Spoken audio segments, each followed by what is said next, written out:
మనము పునర్జన్మల గురించి చెప్పుకునేటప్పుడు కొంతమంది ఏదో ఈయన చెప్తున్నాడు, మనం వింటున్నాం. అసలు పూర్వజన్మలు ఉంటాయి, ఈ జన్మే మనకు అర్థం కావట్లేదు, మళ్ళీ మరుజన్మ అంటున్నాడు అని కొంతమంది అనుకోవచ్చు. కానీ ఒక్క విషయం మాత్రం సత్యం. ఏమిటది అంటే, ప్రతి మనిషి, ఇంకా ఎక్కువ మాట్లాడితే ప్రతి జీవి, దోమ కాని, చీమ కాని, ఈగ కాని, ఇవన్నీ కూడా ఎవరో కాదు, మనమే అన్నమాట. వీటిలన్నిటికీ కూడా ఏదో ఒక రోజున కంపల్సరీ మోక్షం రావడం తథ్యం. ఇది నేను చెప్పిన మాట కాదు నాయన, జగద్గురు అయినటువంటి ఆదిశంకరాచార్యుల వారు చెప్పినటువంటి విషయం ఇది. పునరపి జననం పునరపి మరణం పునరపి జఠరే జననీ శయనం. మళ్ళీ మళ్ళీ పుడతామ్మా, మళ్ళీ మళ్ళీ చచ్చిపోతాం, మళ్ళీ జన్మ తల్లి గర్భంలో మళ్ళీ వస్తాం. ఈ జన్మ పరంపరని ఆపుకోండి అని జగద్గురు ఆదిశంకరాచార్యులు వారు చెప్తారు. మాకు డబ్బులు కావాలి కానీ ఈ జన్మల గోల ఏంటండి అనుకోవచ్చు. నాకు 4 బిల్డింగ్లు కావాలా, 4 కార్లు కావాలా, 4 పెళ్ళాలు కావాలా, ఈ రకంగా అనుకుంటారు. ఇదంతా కూడా తృణప్రాయం. ఈ జన్మకే ఇది సమాప్తం అనేటటువంటి విషయం మనం అర్థం చేసుకోలేం. ఇప్పుడు మనం ఒక సినిమా యాక్టర్ కావాలని ఒక వ్యక్తి ట్రై చేస్తాడు. ఒక 20 సార్లు ట్రై చేస్తాడు. తిరిగిన ఆఫీసు తిరగకుండా, ఎక్కిన గడప అలా ఎక్కకుండా, దిగకుండా అట్లా తిరుగుతానే ఉంటాడు. ఆయన మెగాస్టార్ చిరంజీవి అయినా, డాక్టర్ నందమూరి తారక రామారావు అయినా, అక్కినేని నాగేశ్వరరావు గారైనా, వీళ్ళంతా పాపం కష్టపడ్డారు, కానీ సాధించేశారు. అది ఎన్ని జన్మల కష్టమో పాపం ఎవరికి తెలియదు. పోనీ ఈ జన్మలోనే అనేకమైన సార్లు కష్టపడి లాస్ట్కి సాధించారా లేదా? అలాగే ప్రతి మనిషి, ముఖేష్ అంబానీ, నేను పెద్ద ఇండస్ట్రియలిస్ట్ అవ్వాలి అనుకున్నాడు. ఎన్నో జన్మల కోరిక ఈ జన్మలో తీరిపోయింది. అలా ప్రతి మనిషి యొక్క, ప్రతి జీవి యొక్క కోరిక అనేటటువంటిది ఈ జన్మలో తీరుతుంది. ఈరోజు అనుకుంటాం, అవ్వకపోతే రేపు చేద్దాం అనుకుంటాం, రేపు ప్రయత్నిస్తాం, అవ్వకపోతే ఎల్లుండి ప్రయత్నిస్తాం. ఇలా మొత్తం మీద మాత్రం విజయం తథ్యం అని జగద్గురువైనటువంటి శ్రీకృష్ణ పరమాత్మల వారు చెప్పారు. అందువలన ప్రతి జీవి కూడా మోక్షం కోసం అల్టిమేట్ గోల్ ఏమిట్రా ప్రతి ఒక్కడికి అంటే, ఒక సినిమాలో ఆయనకి సినిమా మెగాస్టార్ అవ్వాలి అని ఉంటుంది. ఒక ఇండస్ట్రియలిస్ట్కి చిన్నగా ఫ్యాక్టరీ పెట్టుకొని అంబానీలాగా అవ్వాలనుకుంటాడు. ఇలా రకరకాల కోరికలు మొత్తం మీద అయిపోతారు. ఏదో థాట్స్ ఆర్ థింగ్స్, డేల్ కార్నిక్ చెప్తాడు, ఫిలాసఫర్, ద గ్రేట్ ఫిలాసఫర్. నువ్వు అనుకున్నది జరిగిపోతుంది, మేనిఫెస్టేషన్ అయిపోతాం. ఇప్పుడు మనము ఏదో ఒక రోజున మనం అనుకొని దానికి సంబంధించిన కృషి కూడా చేయాలి. కృషి చేసినప్పుడు తప్పకుండా మనం ఏదో ఒక రోజున విజయం సాధిస్తాం, ఏదో ఒక జన్మలో విజయం సాధిస్తాం. దానికి ఉదాహరణ నేను చెప్తాను. అర్జునుల వారు ఇంద్రకీలాద్రి పర్వతం మీద కూర్చొని తెగ తపస్సు చేస్తాడు. పాశుపతాస్త్రం వచ్చేసింది, శివుడు పరీక్షించి ఇచ్చాడు, ఊరిని ఏమి ఇచ్చేయలేదు. ఆ తర్వాత మొత్తం జగదేక వీరుడిగా భీష్ముడిని, ద్రోణుణ్ణి, కృపాచార్యుణ్ణి, కర్ణుణ్ణి, మొత్తం హేమీలందరినీ చంపి పారేశాడు. మరి అటువంటి గొప్ప వీరుడు శ్రీకృష్ణ అవతారం సమాప్తి అయిపోయిన తర్వాత శ్రీకృష్ణ పరమాత్మ ఇంకా ఆయన తన నివాసమైనటువంటి గోలోకానికి వెళ్ళిపోయాడు, భూలోకాన్ని వదిలేసి. అటువంటి సమయంలో అర్జునుడికి ఏం చెప్తాడు? నాయనా అర్జున, నువ్వు ఈ 16,000 మంది గోపికల్ని, అలాగే ఈ సుభద్ర, వీళ్ళందరూ పాండవుల్లో ముఖ్యంగా ఉత్తర, అభిమన్యుడి భార్య అయినటువంటి ఉత్తరని, ఈ గోపికల్ని, వీళ్ళందరినీ జాగ్రత్తగా క్షేమంగా, వీళ్ళని క్షేమమైనటువంటి స్థానానికి తీసుకెళ్ళు అని చెప్తాడు. అర్జునుడు పాపం ద్వారకలో ఉన్న వాళ్ళందరినీ తరలిస్తాడు. కానీ ఈ లోపల ఎక్కడి నుంచి వస్తారో బోయేవాళ్ళు వచ్చేసి అర్జునుడితో యుద్ధం చేస్తే, అర్జునుడు అస్త్రాలన్నీ సంధిద్దాం అనుకుంటే ఏం పనిచేయవు. ఇదేమిటి, మామూలు ఒక బోయేవాడి చేతిలో అర్జునుడు ఓడిపోతాడు. వాళ్ళందరినీ తీసుకెళ్ళిపోతారు. అదంతా వేరే స్టోరీ.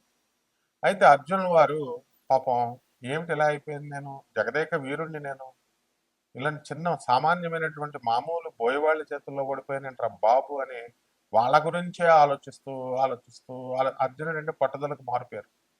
అలా ఆలోచిస్తూ ఆలోచిస్తూ ఏమైపోయాడు, ఆయన చనిపోయాడు. నెక్స్ట్ జన్మలో ఆలోచించాడు ఆలోచించాడు కాబట్టి బోయవాడిగా పుట్టాడు. అతనే భక్త కన్నప్ప. అయితే ఆ పూర్వజన్మ వాసనలు ఉంటాయి కదా, ఆ విలువిద్య, జగదేక వీరుడు కదా, అలా భక్త కన్నప్పగా ఉన్నప్పుడు తన విలువిద్య మామూలుగా ఉండదన్నమాట. అలాంటి ఆ ప్రతిభను చూపించినటువంటి భక్త కన్నప్ప ఆవిర్భావం ఎందుకో తెలుసా? వాయులింగమైనటువంటి ఆ పరమేశ్వరుని లోకానికి చూపించడం కోసం. మరి ఒక శాస్త్రి గారు, మనకు భక్త కన్నప్ప సినిమా కూడా వచ్చింది, మహదేవ శాస్త్రి. ఆయన మాత్రమే ఈ వాయులింగాన్ని ఎవరిని రానివ్వకుండా, నేను ఒక్కడనే పూజ చేసుకుంటాను, నేను మహాభక్తుడిని శివభక్తుడిని అని చెప్పి ఆ వాయులింగం దగ్గరికి ఎవ్వరిని వెళ్ళనివ్వకుండా ఆయన ఉన్నాడు. అటువంటి సమయంలో ఆయన ఏం చేశాడు, మరి ఈయన ఈ యొక్క వాయులింగాన్ని లోకానికి చూపించాలి అని చెప్పేసి ఆయన మొత్తం తన యొక్క శక్తినంతటిని ఉపయోగించి ఆయన కన్నప్ప, భక్త కన్నప్ప మనకు ఆ ప్రపంచానికి పరిచయం చేశాడు. ఆ వాయులింగమే ఈ రోజున కాళహస్తీశ్వర శివలింగం. మరి ద్వాదశ జ్యోతిర్లింగాలలో ఒకటి కాకపోయినా పంచభూతాలలో, పంచ ఆరామాలలో, పంచభూతాలతో తయారైనటువంటి అగ్ని స్తంభన లింగం అరుణాచలమైతే కాళహస్తీశ్వర స్వామి మరి వాయులింగంగా వచ్చింది. అంటే డిఫరెన్స్ చూడండి. ఆ మహాదేవ శాస్త్రి అనేటటువంటి భక్తుడు ఆయన తనొక్కడ మాత్రమే శివుణ్ణి పూజ చేసుకోవాలని, ఆ వాయులింగాన్ని ఇతరులకి చూపించకూడదని గోప్యంగా ఉంచితే, పరమేశ్వరుని నలుగురికి చూపించాలని ఆయన అర్జునుల వారైనటువంటి భక్త కన్నప్ప తన ఎంతో కృషితో ఆ వాయులింగాన్ని ప్రపంచానికి పరిచయం చేస్తాడు. అందువల్లనే మనం ఈ రోజున కాళహస్తి ఈశ్వర స్వామిని మనం కొలవగలుగుతున్నాం, కాళహస్తి వెళ్ళగలుగుతున్నాం. ఆ విధంగా ఇదంతా శివ సంకల్పం.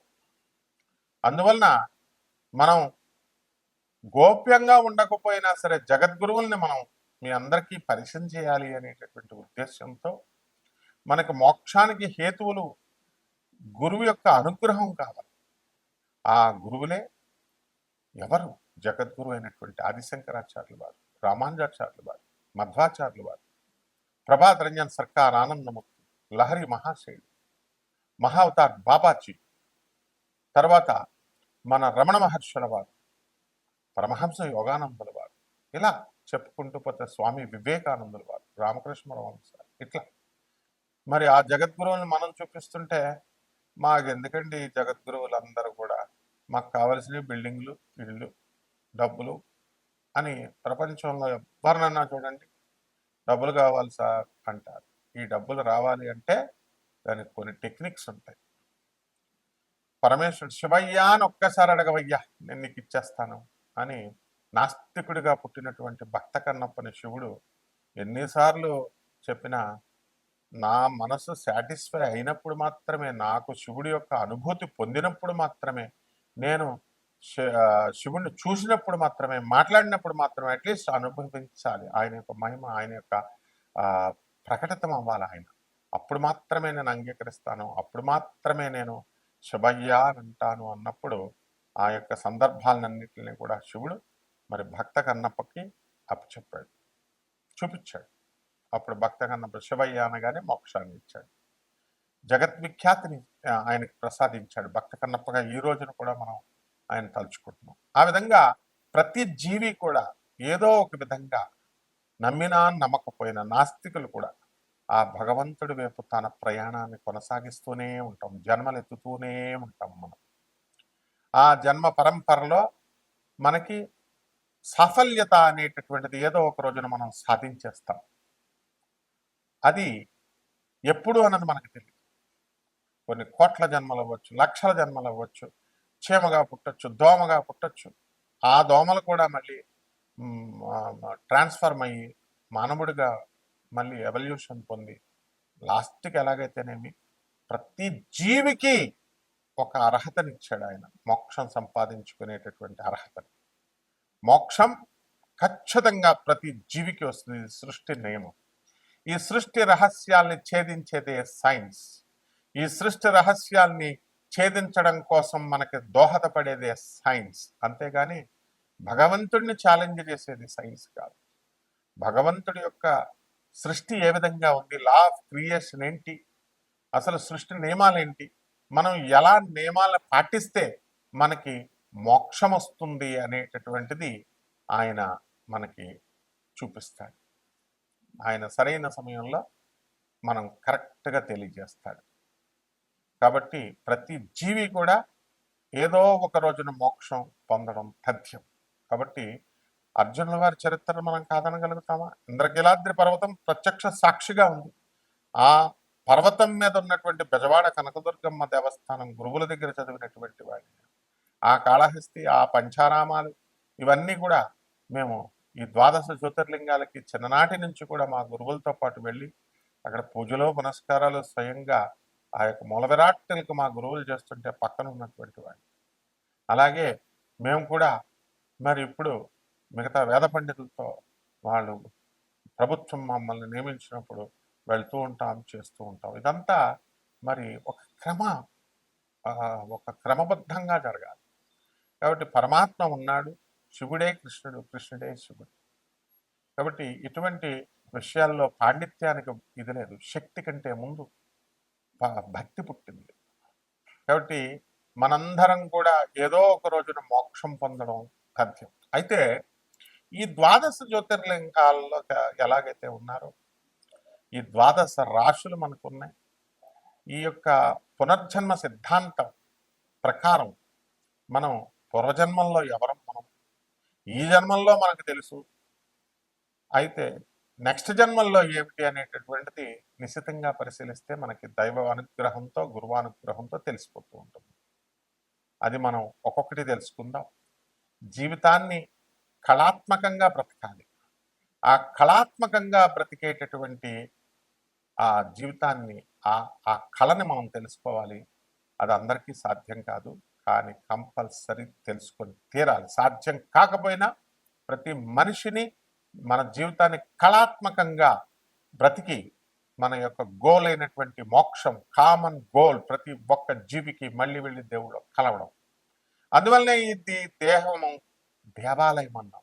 కేవలం ఏదో గుళ్ళకెళ్ళడం, అక్కడ ఉన్నటువంటి విగ్రహాలకి పంచామృతాలు వేసేయడం, పూజలు చేసేయడం, ఇదే మోక్షం వచ్చేస్తుంది అనుకునేటటువంటి వాళ్ళందరికీ కూడా మనం ఈ యొక్క దేహము దేవాలయము, అందులో ఉన్నటువంటి జీవుడు సనాతనుడైనటువంటి పరబ్రహ్మ దేవుడు.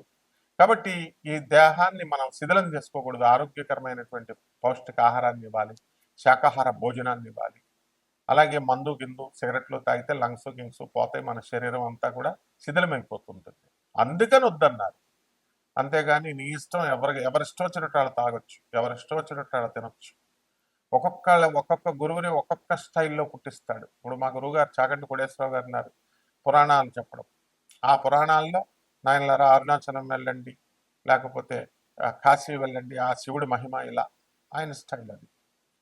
మరి ఒక్కొక్క గురువుని ఒక్కొక్క దీంతో ఎవరికి ఏ ఫ్రీక్వెన్సీతో మ్యాచ్ అవుతుందో ఆ ఫ్రీక్వెన్సీతో పరమేశ్వరుడు చెప్పిస్తూ ఉంటాడు.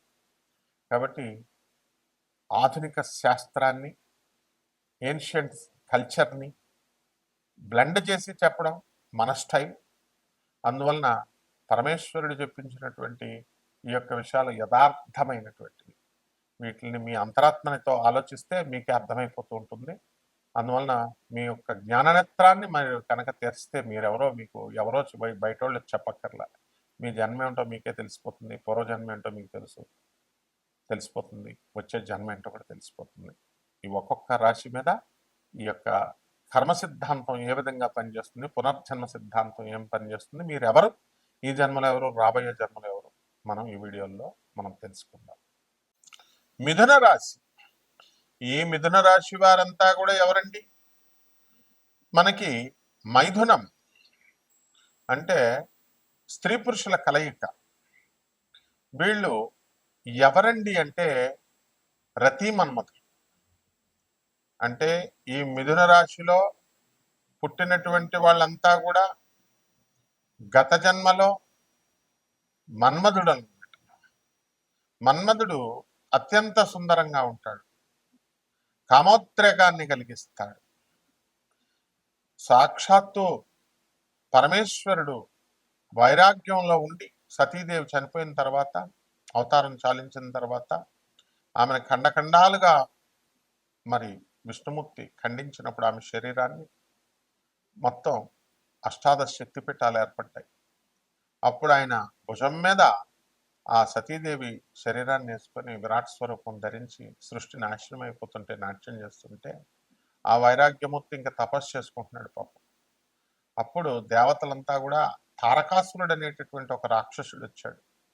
ఆ రాక్షసుడు ఏం చేస్తాడండి, మరి ఈయన ఇలాగా శివుడు ఎన్నటికీ, ఇంకా సతీదేవి చచ్చిపోయింది, శివుడు పెళ్లి చేసుకోడు, సంతానం కలగదు అనేటటువంటి ఉద్దేశంతో తారకాసురుడు ఏం చేస్తాడు, శివుడికి శక్తికి శివుడికి పుట్టినటువంటి వాళ్ళ వల్ల నాకు మరణం ఉంది తప్ప మిగతా వాళ్ళు ఎవరు నన్ను చంపలేరని వరం కోరుకుంటాడు. అప్పుడు దేవతలంతా, మరి శివుడేమో పెళ్ళే చేసుకోవట్లేదు, ఇంక సంతానం ఎలా కలుగుద్ది? కాబట్టి అప్పుడు మన్మధుడి దగ్గరికి వెళ్ళి మన్మధుడిని మన్మథ బాణాలు వేసేయమంటాడు. అప్పుడు మన్మధుడు ఏం చేస్తాడు, సరే అని వేస్తాడు లోక కళ్యాణం కోసం. శివుడు కళ్ళు తెరుస్తాడు.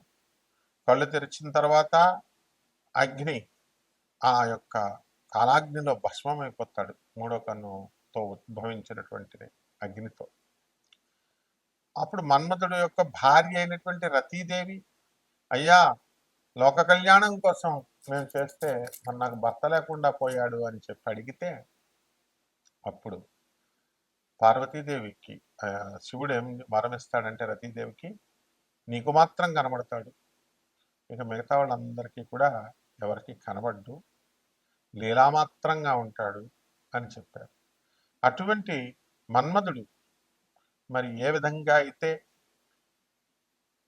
ఈ కామోద్రేకాన్ని కలిగించి అందరిలో సృష్టి యొక్క క్రియకి ముందుకు వెళ్తారో, అటువంటి మీరు ఆ యొక్క శివుని యొక్క శాపానికి గురై రూపం లేకుండా ఉన్నారు.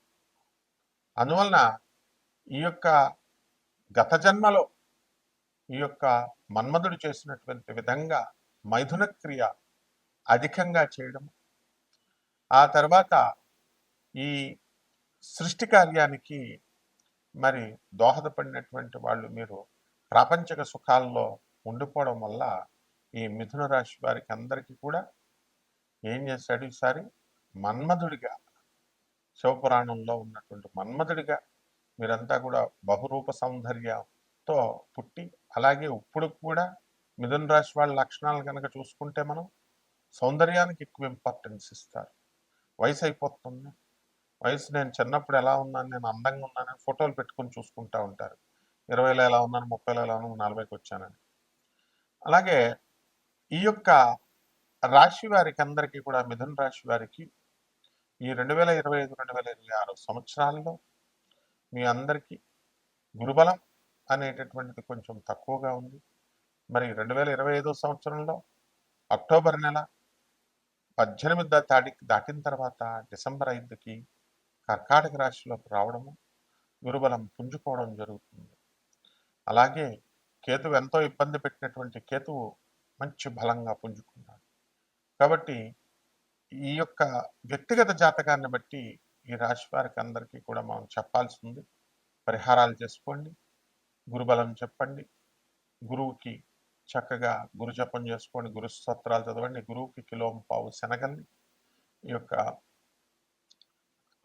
పసుపు రంగు వస్త్రాన్ని ఇచ్చి పేద బ్రాహ్మడికి మనం గురువారం నాడు తెల్లవారుజామున 6 గంటలకి దానం చేసుకొని పొద్దున్న, తెల్లవారుజామున 3 గంటలకు చేస్తే ఇంకా మంచిది. ఆ విధంగా తారా అమ్మవారి యొక్క మంత్రజపము అనుష్ఠానము ఇవన్నీ చేయడం ద్వారా మీరు ఈ జాతకం చాలా బాగుంటుందన్నమాట. శుభమస్తు.